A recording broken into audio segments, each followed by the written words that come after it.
हर हर महादेव, जय शिव शंभू। 12 ज्योतिर्लिंग की सीरीज में आज जानेंगे हम महाकालेश्वर ज्योतिर्लिंग की कथा के बारे में। भगवान शिव काल से भी परे हैं, वही आदि हैं, वही अंत हैं। वे महाकाल हैं। जिन लोगों को काल मृत्यु का भय रहता है उनको महाकालेश्वर ज्योतिर्लिंग का दर्शन अवश्य करना चाहिए। महाकाल की कृपा से अकाल मृत्यु भी टल जाती है। जिस पर महाकाल की कृपा हो जाए उसका काल भी कुछ नहीं बिगाड़ सकता। तो पुराणों में महाकालेश्वर के बारे में 2 कथाएं प्रचलित हैं। तो पहली कथा के बारे में जानेंगे। शिव पुराण की कथा के अनुसार उज्जैनी में चंद्रसेन नाम का राजा शासन करता था, जो एक बड़ा शिव भक्त था। भगवान शिव के गणों में से एक मणिभद्र से उसकी मित्रता थी। एक दिन मणिभद्र ने राजा को एक अमूल्य चिंतामणि प्रदान की, जिसको धारण करने से चंद्रसेन का प्रभुत्व बहुत ज़्यादा बढ़ने लगा। यश और कीर्ति दूर दूर तक उसकी फैलने लगी। दूसरे राज्यों के राजाओं में उस मणि को पाने की लालसा जाग उठी। कुछ राजाओं ने चंद्रसेन पर हमला कर दिया। राजा चंद्रसेन वहां से भागकर महाकाल की शरण में आ गया और उनकी तपस्या में लीन हो गया। कुछ समय बाद वहां पर एक विधवा अपने 5 साल के बेटे के साथ वहां आई। बालक राजा को शिव भक्ति में लीन देखकर बहुत ही प्रेरित हुआ और वह भी शिवलिंग की पूजा करने लगा। बालक शिव आराधना में इतना लीन हो गया कि उसे माँ की आवाज़ सुनाई नहीं दे रही थी। उसकी माँ उसे भोजन के लिए बार बार आवाज़ लगा रही थी, लेकिन बालक जो है शिव में ध्यान मग्न हो गया। बालक के ना आने पर उसकी माँ ने गुस्सा होकर उसको मारना पीटना शुरू कर दिया और जो शिव पूजा की सामग्री थी वह फेंक दी। बालक माँ के इस व्यवहार से बेहद ही दुखी हुआ। तभी वहाँ पर चमत्कार हुआ। भगवान शिव की कृपा से वहाँ पर एक सुंदर मंदिर निर्मित हो गया, जिसमें दिव्य शिवलिंग भी था और उस पर बालक द्वारा अर्पित की गई पूजा सामग्री भी थी। इस तरह से वहाँ पर महाकालेश्वर ज्योतिर्लिंग की उत्पत्ति हुई। इस घटना से उस बालक की माँ भी आश्चर्यचकित रह गई। जब राजा चंद्रसेन को इस बात की सूचना मिली तो वह भी महाकालेश्वर ज्योतिर्लिंग के दर्शन करने पहुंच गया। जो राजा मणि के लिए चंद्रसेन पर हमला कर रहे थे वे युद्ध का मार्ग छोड़कर महाकाल की शरण में आ गए। इस घटना के बाद से ही भगवान महाकाल उज्जैनी में वास करते हैं। जिस प्रकार से काशी के राजा बाबा विश्वनाथ हैं, उसी प्रकार उज्जैन के राजा महाकाल हैं। अब जानते हैं दूसरी कथा के बारे में। शिव पुराण की कोटि रुद्र संहिता के 16वें अध्याय में तृतीय ज्योतिर्लिंग भगवान महाकाल के संबंध में सूत जी द्वारा जिस कथा को वर्णित किया गया है उसके अनुसार अवंती नगरी में एक कर्मकांडी ब्राह्मण रहा करते थे। वे अपने घर में अग्नि की स्थापना कर प्रतिदिन अग्निहोत्र करते थे और वैदिक कर्मों के अनुष्ठान में लगे रहते थे। भगवान शंकर के परम भक्त वह ब्राह्मण प्रतिदिन पार्थिव लिंग का निर्माण कर शास्त्र विधि से उसकी पूजा किया करते थे।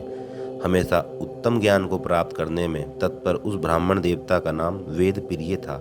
वेदप्रिय स्वयं ही शिव जी के अनन्य भक्त थे, जिसके संस्कार के फलस्वरूप उनके शिव पूजा प्रायण ही 4 पुत्र हुए। वे तेजस्वी तथा माता पिता के सद्गुणों के अनुरूप थे। उन चारों पुत्रों के नाम देवप्रिय, प्रिय मेधा, संस्कृत और सुव्रत थे। उन दिनों रत्नामल पर्वत पर दूषण नाम वाले धर्म विरोधी एक असुर ने वेद धर्म तथा धर्मात्माओं पर आक्रमण कर दिया।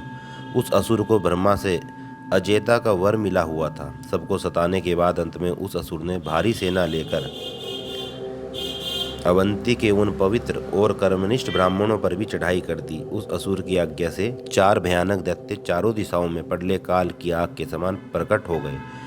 उनके भयंकर उपद्रव से भी शिवजी पर विश्वास करने वाले वे ब्राह्मण बंधु भयभीत नहीं हुए। अवंती नगर के निवासी सभी ब्राह्मण जब उस संकट में घबराने लगे तब उन चारों शिव भक्त भाइयों ने उन्हें आश्वासन देते हुए कहा, आप लोग भक्तों के हितकारी भगवान शिव पर भरोसा रखें। उसके बाद वे चारों ब्राह्मण बंधु शिवजी का पूजन कर उनके ही ध्यान में तल्लीन हो गए। सेना सहित दूषण ध्यान मग्न उन ब्राह्मणों के पास पहुंच गया। उन ब्राह्मणों को देखते ही ललकारते हुए बोल उठा कि इन्हें बांधकर मार डालो। वेद प्रिय के उन ब्राह्मण पुत्रों ने उस दैत्य के द्वारा कही गई बातों पर ध्यान ही नहीं दिया और भगवान शिव के ध्यान में मग्न रहे। जब उस दुष्ट दैत्य ने यह समझ लिया कि हमारे डांट डपट से कुछ भी परिणाम निकलने वाला नहीं है, तब उसने ब्राह्मणों को मार डालने का निश्चय किया। उसने जूं ही उन शिव भक्तों के प्राण लेने हेतु शस्त्र उठाया, त्यों ही उनके द्वारा पूजित उस पार्थिव लिंग की जगह गंभीर आवाल के साथ एक गड्ढा प्रकट हो गया और तत्काल उस गड्ढे से विकट और भयंकर रूपधारी भगवान शिव प्रकट हो गए। दुष्टों का विनाश करने वाले तथा सज्जन पुरुषों के कल्याणकर्ता वे भगवान शिव ही महाकाल के रूप में इस पृथ्वी पर विख्यात हुए। उन्होंने दैत्यों से कहा, अरे दुष्टों, तुझ जैसे हत्यारों के लिए ही मैं महाकाल प्रकट हुआ हूँ। इस प्रकार धमकाते हुए महाकाल शिव ने अपने हुंकार मात्र से ही उन दैत्यों को भस्म कर डाला। दूषण की सेना को भी उन्होंने मार गिराया और कुछ स्वयं ही भाग खड़ी हुई। इस प्रकार परमात्मा शिव ने दूषण नामक दैत्य का वध कर दिया। जिस प्रकार सूर्य के निकलते ही अंधकार छट जाता है, उसी प्रकार भगवान आशुतोष शिव को देखते ही सभी दैत्य सैनिक पलायन कर गए। देवताओं ने प्रसन्नतापूर्वक अपनी दुदुम्बियाँ बजाई और आकाश से फूलों की वर्षा करने लगे। उन शिवभक्त ब्राह्मणों पर अति प्रसन्न भगवान शंकर ने उन्हें आश्वस्त करते हुए कहा कि मैं महाकाल महेश्वर तुम लोगों पर प्रसन्न हूँ, तुम लोग वर मांगो। महाकालेश्वर की वाणी सुनकर भक्तिभाव से पूर्ण उन ब्राह्मणों ने हाथ जोड़कर विनम्रता पूर्वक कहा, दुष्टों को दंड देने वाले महाकाल शंभो, आप हम सबको इस संसार सागर से मुक्त कर दें। हे भगवान शिव, आप आम जनता के कल्याण तथा उनकी रक्षा के लिए यहीं हमेशा के लिए विराजिए। प्रभु, आप अपने दर्शनार्थी मनुष्य का सदा उद्धार करते रहें। भगवान शंकर ने उन ब्राह्मणों को सदगति प्रदान की और अपने भक्तों की सुरक्षा के लिए उस गड्ढे में ही स्थित हो गए। उस गड्ढे के चारों ओर की लगभग 3-3 किलोमीटर भूमि लिंग रूपी भगवान शिव की स्थली बन गई। ऐसे भगवान शिव इस पृथ्वी पर महाकालेश्वर नाम से प्रसिद्ध हुए।